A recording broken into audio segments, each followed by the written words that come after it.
Here we go. My name is Mel Rainsberger. This is not a genre.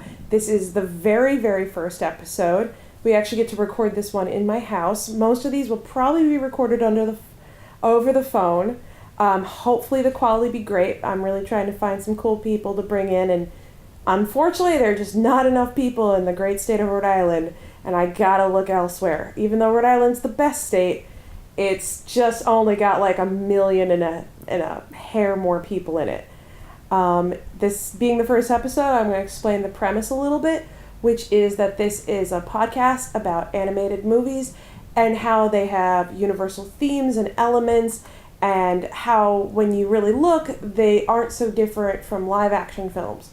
A friend talked to me and she was like, you know what you really should do is you should watch live action movies that are similar and talk about them and show people, hey, these things are connected. These ways of telling stories and creating characters are all similar, but when it's a kid's movie, people don't always see it.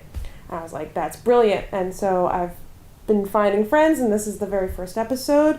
This is the one where we're going to talk about Monsters, Inc.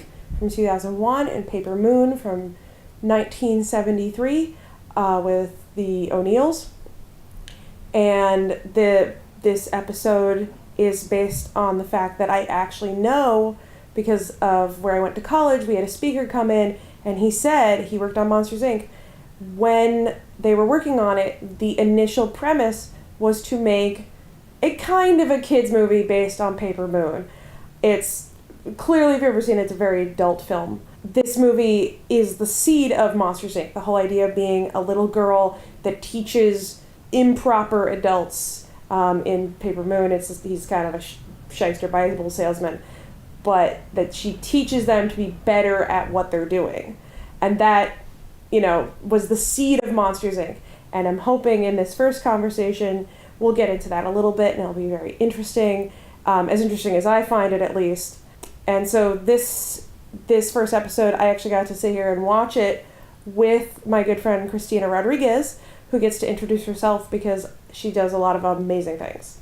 Yeah, hi everyone. I'm Christina Rodriguez. I am a children's book illustrator. I consume all kinds of media, and when I look at it, I try to look at it from the mindset of a children's illustrator. So this project with Mel really intrigued me because, she's choosing animation, which is usually a very kid-friendly medium, and then showing how it's, adaptations or translated forms of more adult films. So I thought that was pretty interesting. And when she described it to me, I thought, wow, you really can see the parallels in certain movies. So I was excited to be a part of this. Thank you, Mel. Woo! You're welcome. I'm excited. I think this is great. I too many people said yes, and too many people said I don't understand. So this will be really, really interesting. So I'm gonna sort of sum up both movies quickly, just in case you haven't seen them, but you really should. So I'm hoping most of you have seen Monsters, Inc. And it's a Pixar film. I think it was the third one they made. Second or third one they made. Really big blockbuster hit. I think it was the highest grossing animated film for the time. It's about Society of Monsters. They use screams to power everything. Children's screams. Children's screams. We had a lot of discussion about whether or not adult screams have more power, or if they decrease in power over age. Yeah. If it's the innocent screams that make it high quality screams. But maybe an adult scream would be way more powerful, and I like that idea. I just like the idea of it, because honestly, if that's true, they could come back later. It's like in adults' life and be like, I'm a monster. It's that moment when your childhood is dying. That's the right time to harvest with that terror. By the time you're an adult, you've seen everything. You're jaded. Your screams mean nothing. Imagine showing up to a 50-year-old as a big monster and they'd be like, holy shit, and they would scream hard. They would lose everything. Well, maybe it's cursing, because we're not going to scream like shrill children. We're going to curse. Maybe. So, yeah, but Monsters, Inc., they and a child gets into their world, and they realize it's part of a nefarious plot, and they have to put her back, but they have to make sure she goes back safely so that they don't put her in more harm. And in the course of all these shenanigans, they kind of fall in love with her a little bit and are endeared to her. And, you know, it ends with them learning that her screams might power everything, but her laughter is 10 times more powerful. And so they sort of rejigger their entire, it's not economy, that's the wrong word, but you know what I mean, like, their whole, like, infrastructure of power. Yes. Energy infrastructure. Energy infrastructure. And we did learn that Monsters, Inc. is a privately held corporation. It is not a public utility. Which all corruption metaphors stand true, even in a kid's movie about scream-powered electrical devices. So that's that movie. Paper Moon, and I don't think Christina quite knew this when she was getting into it, is that this wave of, like, faux nostalgia, faux old movies of, like, the late 60s, 70s. It's made in 1973, but it's the Prohibition era. It's about a little girl, her mom dies, her mom is clearly a prostitute. A guy who may or may not be her dad offers to drive her to her relative's house so that she can be raised by them. Along the way, they sort of steal from everybody. They have a lot of cons. They sell shitty Bibles to people. They do these tricks with the cash register that I still don't quite understand to get extra money out of them. And they have sort of their own little road trip adventure. It also has Madeline Kahn in it, and she's great. And by the end of the movie, the grifter, maybe dad Bible salesman learns that he's better with this little girl, that she's taught him how to do it better, how to look for the little clues to get a little more money, how to get away a little smarter, and that she uses her innocence to steal better. Yeah, I love that it's not that she really helps him reach a moral center at all. No. It's just that she adds that much more quality to his grifting. Yeah. The quality. And both movies end on a really similar note where they go back to each other. Sully goes back to Boo, the little girl, in Monsters, Inc. And it's kind of a nice little reversal in Paper Moon that the girl runs... How many movies do you see the girl running back to the guy? And that's a Not high many. moment. Any movie where the girl runs back to the guy is usually the low moment in the movie. Like, it's like, oh, she went back to him. Like, he's such an asshole. But this one, you're like, yes, your family was boring. They're going to give you pie. And they were not going to teach you to trade 20s and get more money out of people. Yes, she might leave that lifestyle someday, but that was not the day that she would stop grifting. There is a story in there where she walks out on her horrible dad and his, like, floozy girlfriend wife, the new one. Yeah, ugh. Yeah, so that's the two movies in summation. I owned Monsters, Inc. on DVD, but Paper Moon is available on a number of streaming and rental services. I rented it. I like to tell people where I got things. I got it on Google Play, just so you can go and rent it. It was like $3. It might change in the future, but not too much money to watch a really excellent example of 1970s cinema. Tatum O'Neal, the little girl? Yes, Tatum O'Neal. She's the youngest person to ever win an Oscar, ever. Like, of all the genders. And she was 9. Of all the genders. Yes. I always find it really important to note that the youngest man to win an Oscar is Adrian Brody, and he was like 18. Really? Yeah. It's like a really weird set of people to be the youngest, and Adrian Brody is so much older than Tatum. Adrian Brody was 18? What like did he... The piano? Pianist? That Holocaust... The Holocaust piano movie. Yeah, because the piano had... Was like the chick from True Blood. Yeah. I don't... There's a lot of And movies Harvey like... Keitel. Oh, boy. So yeah, those are those two movies. So I was going to start with... Because it's not really obvious when you watch Paper Moon that it led to something like Monsters, Inc. And the thing I wrote down first is that both sort of main male characters, there's Sully and Mike in Monsters, Inc. and I can't remember the guy's name now. Prey? I think it's Moses Prey is supposed to be the dad's name. Yes. they steal to make money, even though Sully and Mike are like heroes, that they're like good guys. They're not outwardly bad people. They're taking something that people don't want to give. They have to force it out of them, and it hurts them in some way to do it. Like, it hurts to be afraid, right? Yes. God, yes. I think what was the comment I kept making? They're a bunch of sociopaths. Yeah, they're just scaring children all the time. I mean, like, who wants that as a job? To, like, scream at children and, hurt them.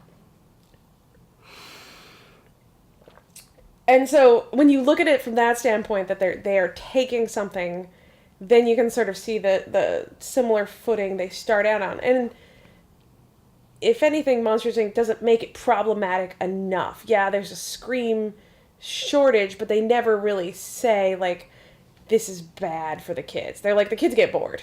That's the worst thing that seems to happen to those kids. The thing that I could not understand was how they were able to empathize with the little girl just, like, right away. Because imagine if you were on the factory floor of, say, a chicken processing plant or something, and you're sitting there and you're killing chickens all day, and then all of a sudden, one gets loose, and yet, you want to protect that chicken. It just seems... But that's the plot of essentially Charlotte's Web. That little girl was fine with eating bacon all the live long day.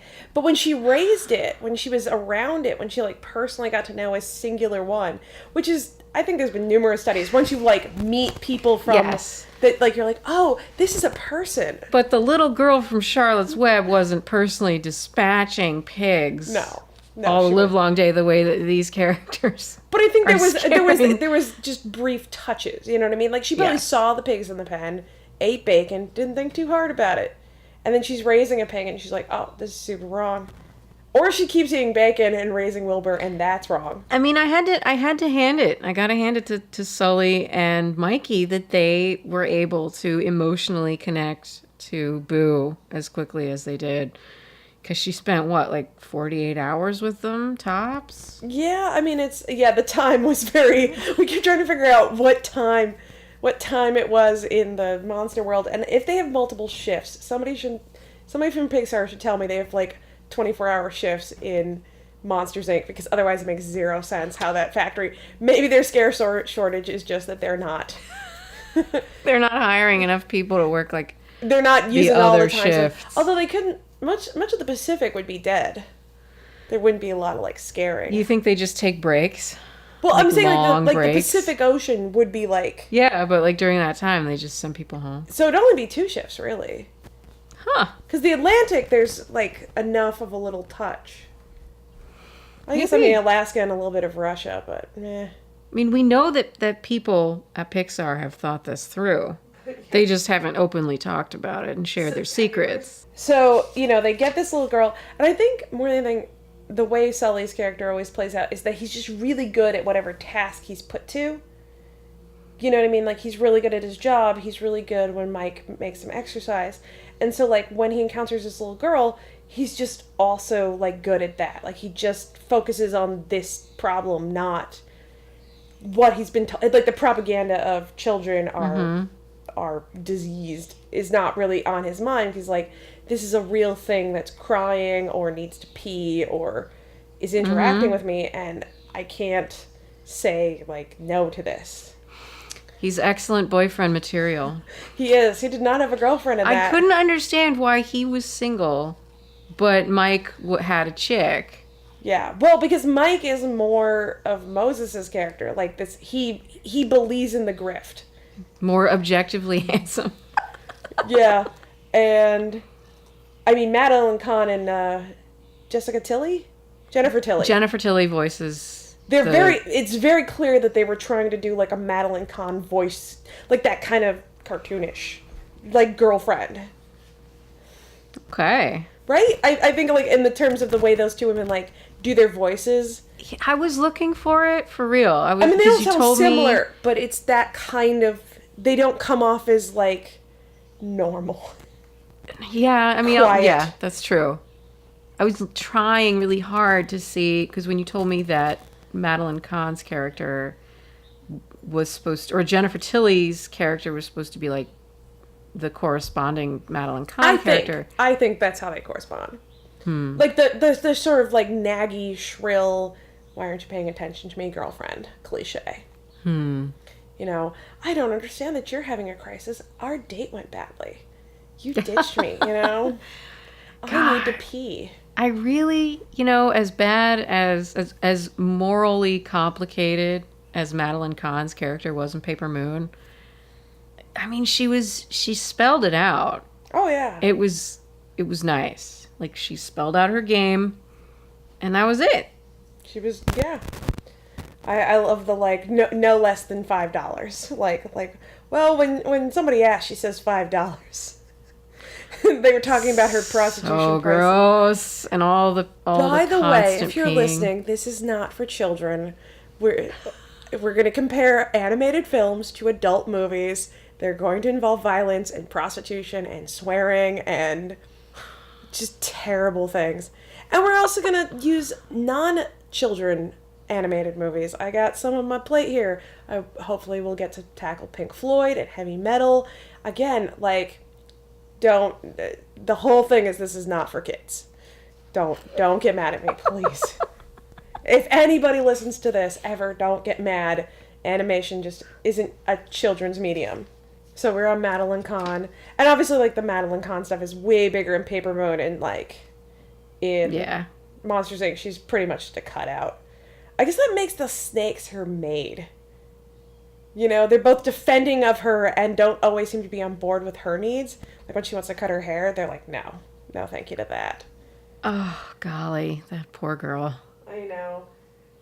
I would have felt better if, spoiler alert, if we could have seen Tatum O'Neal's character give, what was her name? Oh, I don't know. I can look it up. The Madeline Kahn's companion. If she had just given her the money so she could go back home to her mom. No, she says she's going to give her $30. She says she's going to give it to her, but she's a grifter. Yeah, we don't see it. If I don't see her give it to her. Was it Miss Ollie? It just feels bad. What was her name? Full cast. Did she not actually get ever billed? Tatum, Madeline, John Hillerman, PJ. Let's hope to God she was billed. Imogene? I'm trying to think where her name was. I'm so bad at names. I mean, the ribbon sales lady is definitely here. There's no picture. She might have only just done this. You know? And not much else. If somebody remembers her name, the maid. Yeah, it'd been nice to just see that little, like, you know, we're planting the box of chocolates and here's your $30. But we're going to imagine that she went off and had a nice full life. And having a nice full life. Yes. Wasn't she from Detroit, though? Oh, I don't remember. I feel like she said Detroit. Golly, I just felt so bad for that character. Yeah, since it was the 1970s, I think they were trying to show a racist lens. Like, I think they were, because it looks like an older film, you think it's from that era. Uh-huh. You think it's from, like, Prohibition and stuff. But it's the same era as Rosemary's Baby. It's 6 years before Alien. Oh, wow. Yeah, it's intentionally made to look old-timey. Yeah, oh yeah. You know, and I find that really hard when you look at older films that are set in the past to understand what era you're really looking at. Mm-hmm. Like, Singing in the Rain has that problem for me. Like, I know that it's actually 30 years away from the period of time it's talking about. It's set in the time of the talkies coming into play, but it's made in 1952. It's after Citizen Kane. It's after all these other things. And so it just gets really confusing. When is it? Because it looks a little bit like, say, like Wizard of Oz, but Wizard of Oz is 1939.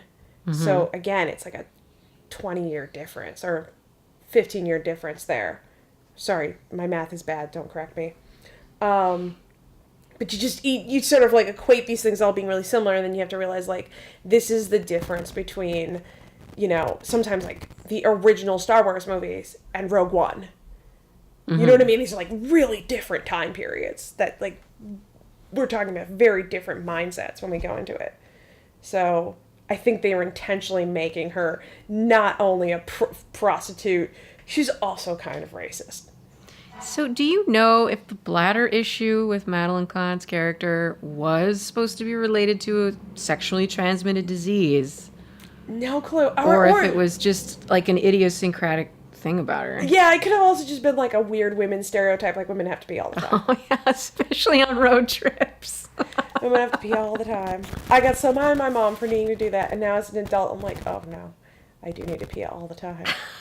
I just need to do that.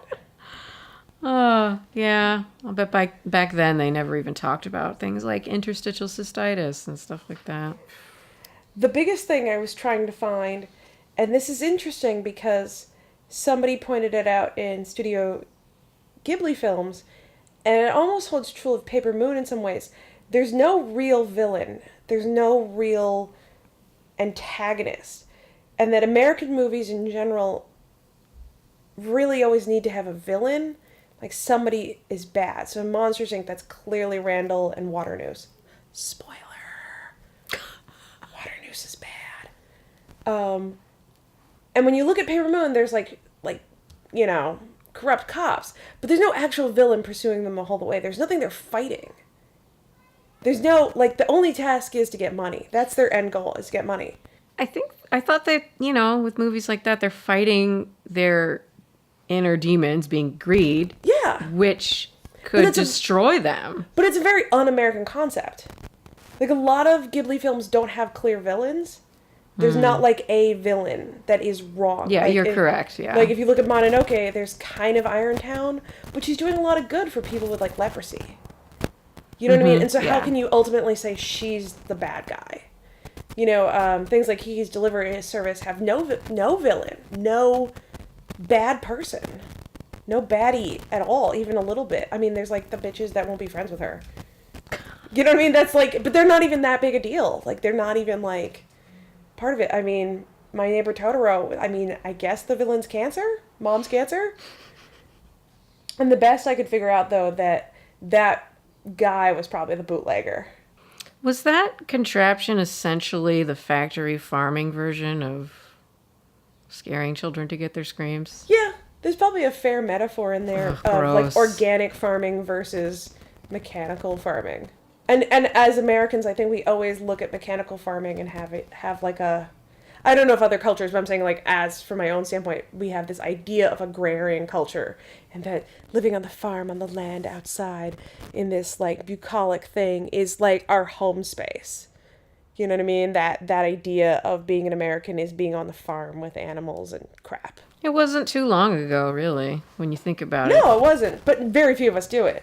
And real farming is all mechanized. But when we look at that, we're like, oh, that's not real farming. So we look at it and we go, that's clearly evil. Just by making a machine to do the job of a guy, the job of Sully. Wrong. But there is a real part of it that this isn't a vegetable, it's a child. It's not a squash that's being watered by a machine. It's a child strapped to a chair. Pretty dark. You would think on the large scale, in order to save that company, that whole scheme really wouldn't, I don't think it would work in the long term. Because if they've been conditioning their society to think that children are these toxic creatures who could kill them, that if word got out, if the employees saw this, and there was no PR campaign or anything to show oh wait, we've changed our minds, let's enslave this entire race or species. This whole species, and then factory farm the shit out of that. And that's you would think that people would not be on board if they knew that it happened. And the whole thing, and this is something we talked about when we were watching it, they would clearly find out because it seems like the people that study and keep the monsters from children contamination isn't outside the agency. That seems to be somewhat governmental of the government, right? Monsters Inc. is a corporation, but the Child Protection Services, it was something it was CPC or CDC. So if I not wanted to talk about environmental stuff? Would that be weird? No, because we talked about it with Last Unicorn, because there's a lot of stuff about the environment in that one. I mean, how do we then circle back to... Well, I mean, the whole... I mean, there's this depressed agrarian lifestyle that's clear in... and depressed economy in Paper Moon. You know, the farmers... I mean, it's not the Dust Bowl, but it's Prohibition era. When was the Dust Bowl? Was Dust Bowl around then? I feel like Dust Bowl was in the 30s. Yeah, but so was Prohibition, wasn't it? No, Prohibition was the 20s. The teens and 20s. Let's look at... I would... Yeah, it was only like 2 years. Exactly. Canadian prairies during the 1930s. There we go. But I think there's this idea that there's not enough money. There's not enough... I mean, the reason they're stealing, right, is there's not a lot of better industry. Like, everybody looks sad and poor. Okay. Right? In Paper Moon. It doesn't look like anybody's doing well. Except that, like, one... Except for that one old lady. That they sell the $24 Bible. Yeah, I don't know. I mean, because there's always going to be grifters. There's always going to be people trying to make easy money rather than other kinds of Yeah, money. but I think the idea of, like, those sort of tried and true industries had gone away. I mean, if the guy wanted to turn his life around and get a regular Joe kind of job, then they would have stayed with the relative at the end. What was she? She was like the aunt? She was not, yeah. She's just old. But yeah, oh yeah, whatever that agency was called, I wrote it down actually. From Monsters, Inc. CDA. The CDA appears to be separate from the Monsters, Inc. Corporation. It appears to be not part of their company. It's something that oversees them. So like the EPA, hopefully will still do, hopefully it will still exist. The EPA will look at companies and be like, you're pouring a bunch of orange shit in the water. You should not do that. Or like the CDC or, golly, you know. So I think they would have been found out, but I think the idea was that water use was old. And old men just do these cash grabs. These have no universal themes, right? Old men that sell out their values and the rest of society to make money. God, I still don't get Waternoose's outfit. I would love it if one of the concept character designers could enlighten us as to his wardrobe choices. Well, you said he looked like he was going to a gala, and I wrote down racist gala. It's clearly very southern, very old-timey. God, it was way too formal, even for a guy working, you know, head of the company that's got a factory floor. It's probably to say he's eccentric and has weird ideas.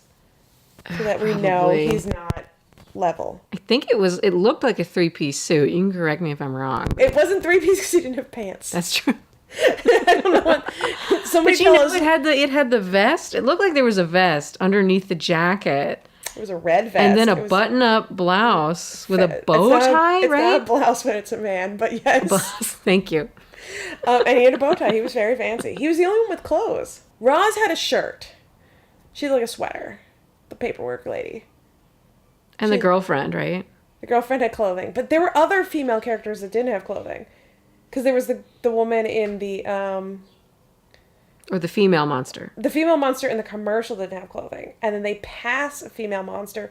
It's like a 2-tentacled thing crawling across the floor. And they use a female name there, too. And I'm like... Was she on the factory floor? Because remember, factory floor, but when they're walking in the lobby, they go like, hey, Betty, or something. We were wondering, were there any female monsters who scared children? No, I don't think there are. There's Gotta break that glass ceiling. The glass ceiling, nope. Female ladies don't scare, apparently. Which, I mean, like Paper Moon, the whole idea is that it's weird that the women, like a little girl. Like a little girl. And we're shown... once, and it's implied in another instance, that when women steal or when women get money the wrong way, it's prostitution. It's just not that they only can use their bodies. That's what Addie's mom did, and that's what Madeline Kahn's character does. Trixie. They don't just steal.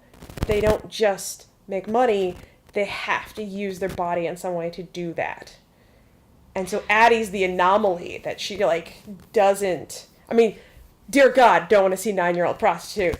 But also that the idea is that if she went on this path, it's somewhat better than the way she's been raised.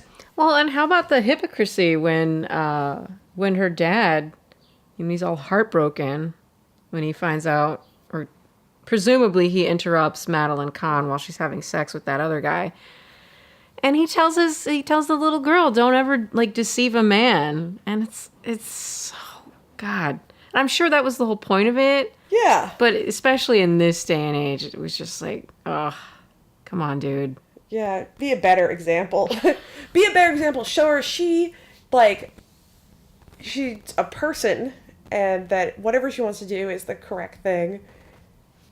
Well, you know, he's then elevating what he does above what she does, and Yeah.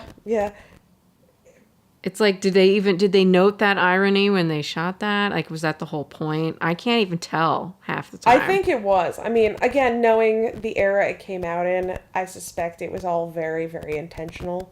Because, I mean, color film had existed for 30 or 40 years at that point. It was very intentional to make it black and white. It's, very intentional to have a real father-daughter team act in this so that they could have that,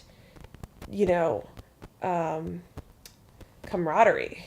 Mm-hmm. Because, I mean, nowadays we have a lot more child actors, but back then you just didn't have, you know what I mean? Like, this industry of child actors that we have now, where you could really find amazing talent.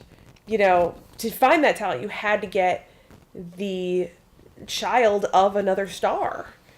Somebody that could be that comfortable around their dad and throw lines back and smoke and be bad. Oh. And you can see a lot of, like, Logan and even, like, a little bit of Eleven from Stranger Things. These, like, very adult little girls.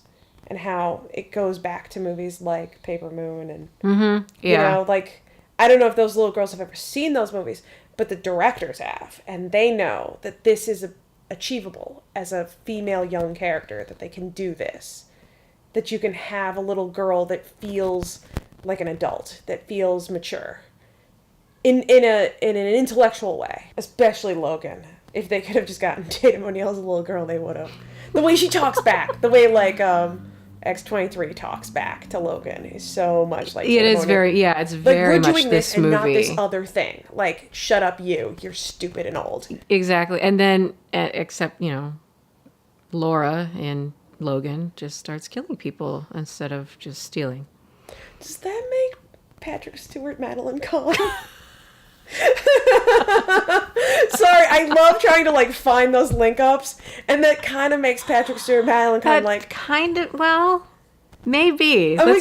Let's put a pin in that and revisit it later. He definitely, like, is as destructive to the relationship.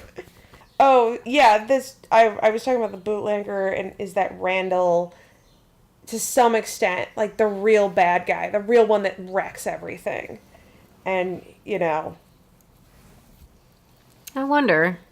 I was trying to figure that out, because him and the corrupt cops are the most villainous people. Not Lester? Wait.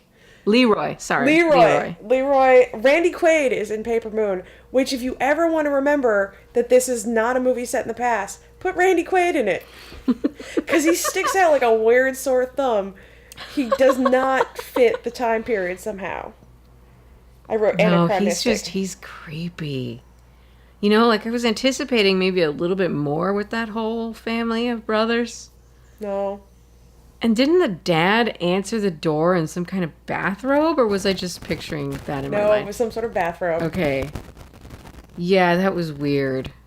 It was a weird moment. It was a weird aside that felt like it was part of something else, and then they sort of, like, forgot what they were doing, and they were like, we gotta get back to the story, really. Yeah, I don't really understand it. They could have just stolen it. They could have found the car, maybe, and then just stolen it from that farm, but instead they had this whole thing with the wrestling. Yes. Wrestling. Someone please explain why that existed. Wrestling Leroy. And this came out a little bit in another recording I did, because, by the way, these are out of order. This is going to be the first one that I put up, but I recorded another one. That sometimes things that are a little bit older are somehow more progressive feeling than things now. So the whole thing is that, Mike and Sully, to a minor degree, pursue getting Boo back or being able to recontact her and re-interact with her. Mike reassembles the door, Sully pines after her, and this all happens because men want it. And in Paper Moon, they get back together because she wants it. It's her own agency. He stops on the road to think about it. And he clearly does want to go back, but he's trying to be an adult. He doesn't make any decision. He just sits on the road and thinks about it and looks at the photo she left. And she makes the decision that she wants to be a part of his life. And that feels more progressive in a lot of ways that nowadays wouldn't make any sense. But I thought she never wanted that life. Well, yeah. Like, she definitely didn't want him to leave her there. And it was just more, instead of waiting for him to come back, but she was going to hit so that road. Strong. Like, that's such a strong choice. It was unexpected. You're like, you expect him to turn back. Because it wasn't like Curly Sue or whatever, where she... I forgot that movie existed. It is like Curly Sue, and Curly Sue is not a good movie. I like John Belushi. No, the director, John Hughes. Oh, John Hughes, yes. He's very great. Again, it like faux nostalgia. Like Wait, was it John Belushi who played the dude? Probably. Yeah, okay. But he has this great feel-goodiness that never existed. Like, he's so good at it, like Frank Capra. You look back and you're like, It's a Wonderful Life is about terrible things. Mr. Smith Goes to Washington, terrible things. Mm-hmm. Arsenic and Old Lace, terrible things. But he's got this, like, it's like an M&M that inside is not chocolate or anything you want. You just don't even notice. It is like an M&M. It's shitty chocolate inside. But that little candy coating on the outside, you would never eat a nugget of bad waxy chocolate. Ew, no, it's like the peanut M&Ms. I love peanut M&Ms. What? I love them. Oh. I love peanut M&Ms. But the inside is not as good as the little crunchy coat. Mm-hmm, yes. And that's Frank Capra and John Hughes. And they're great directors because they put two things together in a perfect way and made a better thing. But Curly Sue is a poor, poor man's version of Paper Moon. I have just now, put all that together. What does happen at the end of Curly Sue? He makes her think that he's abandoned her. There was a whole thing with a ring, that he would give back her mother's ring or something. And he would leave her a letter. And so she thinks she comes home with the chick who finds herself, like, she's a high-powered chick, career-powered chick. But then she finds real meaning in her life, not from her job, but by mothering this child. So they come home one day, envelopes on the mantle, and the little girl, Curly Sue, thinks that she's been abandoned by her dad. But the letter says, "I'm in the living room." It's supposed to be funny, and you're like, oh, great, because there's all this dramatic music playing, and the little girl's crying, thinking he's left her, and she can't read. Yeah. It's weird. Something else, I'll tell you that. That is interesting. Yeah, I don't... Yeah, that's not this... he gives up his grifter ways, I'm assuming, to mooch off of the high-powered... I think she's a lawyer. She's a divorce lawyer in Curly Sue. Yeah, so she has to work and raise that kid. Yes. She has it all. There was also... I found this interesting... In both movies, it's unclear how much the families cared about the children that were missing. Like Boo seems to be gone for 2 to 3 days. Her parents would clearly have noticed, unless time works differently in this universe, which that could be true.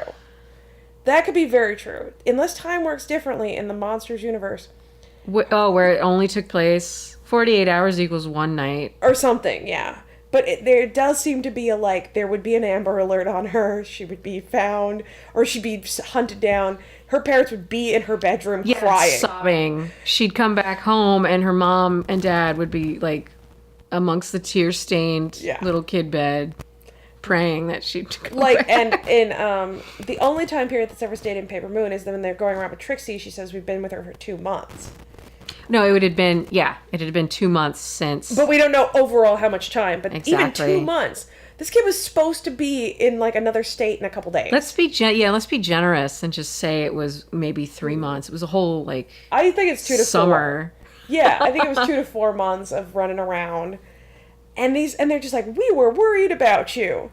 Yeah, but not worried enough to call the cops. Or what would you even do, or though? even try. That was that time period, though. I've learned so much from another podcast about the weird way people treated children, and just like, if you ever heard Devil in White City, that these young women would just show up in Chicago expecting a job and just disappear. Yes. People were worried, but it wasn't like the national Amber Alert, Gray Alert, manhunty thing we have now. I can't even imagine, though. It's not the Nancy Grace, think about the children stuff. I mean, did they just kind of shrug off kidnappings back then? Yeah, like there were runaways, a lot of runaways. There's the chicken coop murders. Have you ever heard of this? No, those murders I have not heard of. The chicken coop murders is like a guy that basically took in like runaways and stray children and boys. He killed dozens of young boys. Like dozens. They changed the name of the town because of what he did. It's fucked up as shit. Like Jesus Christ. But stuff like that has made me learn that era, like, kids went missing, and it was just a different mindset. God, let's hope that guy died in the chair. I don't think he died in the chair, but I think he died in some sad way. It's weird. It's just so weird, the whole thing. But in general, horrible segue into child murders that I've learned too much about. But in past in times, you know, if we think about the 80s and the 70s, kids riding around their bikes unchecked for hours, that seems like a sort of okay cliche in our head, but now we don't do it. But there used to just be a time where kids go missing, and they'd look for them, but they were gone, so they were gone. And they never, like, put these together as patterns or thought about stuff that way. Or, you know, what could you really do? There was no way to track people. There was no cameras. There was no ID at, you know, train stations and all this stuff. So, kid goes missing, you report them missing maybe? But there's no wire service. There's no wire service even to be like, all points bulletin, kid missing, short blonde hair, was last seen with. No, you're right. They just assumed a runaway. Albert Fish got away with that too. He babysat a lot of children. And he was like an old man, and they just trusted him and gave him children, and he killed them. Jeez. He was such a weirdo. So dark. We should kind of wrap. Well, yeah, I mean, that was it. It is important to note about both films that we don't know how Boo's parents got through that time. We don't know how long she was gone. If it was some sort of, you know, difference of how time passes between the two universes. And as in Paper Moon, we're just kind of horrified that she meets up with her aunt. Yes, right? It's her aunt? Yeah. So they call her an aunt. I'm always like maybe suspicious. it was a great aunt, maybe? She looks a little old. So it could have been her mother's aunt, so her great aunt. But the fact that no one seemed to really care too much that this kid had been gone for more than 2 months. I think that's a very kid mentality, though, to not realize your parents will be worried about you. True, but what about, I mean, this adult woman knew that there was supposed to be a child arriving at her doorstep at some point, and then doesn't seem to notice, or just remarks, oh yeah, we were worried, but we were just going to continue baking our pies and making our lemonade. And they had some kids, you know, they were good. Yeah, they had kids already. At least it's a kid named Edna. Yes, cousin Edna. Edna, you'll sleep in your own bed next to Edna. Edna sounds like a dream. Golly. Yeah, and I think that's just a perception of a kid's mindset. Like, clearly you don't care about me. And, you know, when you, as an adult, you're like, oh no, adults definitely care about little kids. Like, they worry about them. You know, they're thinking about them all the time. I'm just hoping in Monsters Inc., like, time difference. You know? She was gone, like, only for the night. They're like, she slept so well. But then it would be neat. I mean, she still calls him Kitty when Sully sees her again, and we don't know how much time had passed. But maybe she just remembers him. Even if it's a couple months, he would remember. Yeah, a couple months. It would just be neat, because, like, if, say, I don't know how the infrastructure transitioned, how quickly it transitioned to harvesting children's laughter as opposed to screams. And for things to be running as smoothly as it did. So, I mean, how long do you think that might take versus how much time it actually passed in our universe? They probably have to do it pretty quickly because they're going to run out. That's true. They did have a screen Maybe the government shortage. took it over. Maybe. You know, it's just like, you ran this badly. Well, and they had that corruption at the very top. Yes, they were just like, we're going to take this over. There's no leadership. We're going to buy out the shareholders. But then Sully... Wait. Does that ever happen? I don't know. I don't know if the government works. Is there anything we missed that you want to talk about? Oh, did I ask you about your first animated film? No. Oh, I only talked about this. So we'll do that. We'll do the 3 questions that I had. So what was your first animated film you remember seeing? The first one I can remember is The Little Mermaid. I'm sure there were more. I'm positive there were more, but I, at this moment, can't recall. That was my 8th grade birthday, and it was a disaster. Not the Little Mermaid part, but the 8th grade birthday in general was a disaster. My mom would probably agree with that. I mean, unless it was the Transformers movie. It might have been that, the animated one, but I can't remember when that came out.